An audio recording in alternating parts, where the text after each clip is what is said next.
En mars, le vice-président américain Mike Pence a rencontré l'ancienne secrétaire à l'administration de Hong Kong, Anson Chan.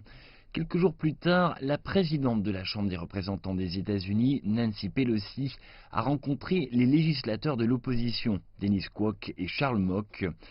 La visite des chefs de l'opposition aux États-Unis comprenait également des réunions avec des comités du Congrès et des membres du barreau. En mai, Nancy Pelosi et le secrétaire d'État Mike Pompeo ont rencontré plusieurs personnalités de l'opposition, notamment Martin Lee, Lee Chiu-Kien et Nathan Law. En juin, les membres du Congrès américain Marco Rubio et Jim McGovern ont réintroduit la loi sur les droits de l'homme et la démocratie de Hong Kong. Nancy Pelosi a qualifié les manifestations de Hong Kong de magnifiques spectacles.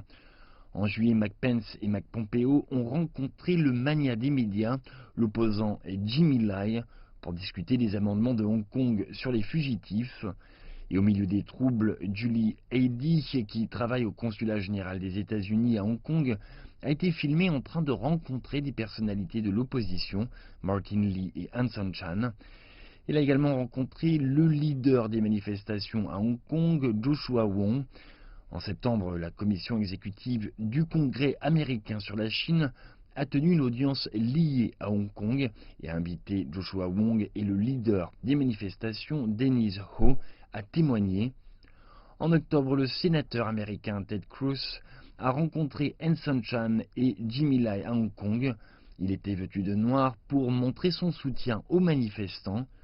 Le 15 octobre, la Chambre des représentants des États-Unis a adopté la loi de 2019 sur les droits de l'homme et la démocratie de Hong Kong, qui a ensuite été adoptée par le Sénat le 19 novembre.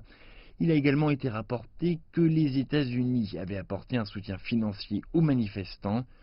L'une des sources les plus remarquables était la fondation privée National Endowment for Democracy, qui, selon le Global Times, est soutenue par la CIA, l'agence centrale de renseignement des États-Unis.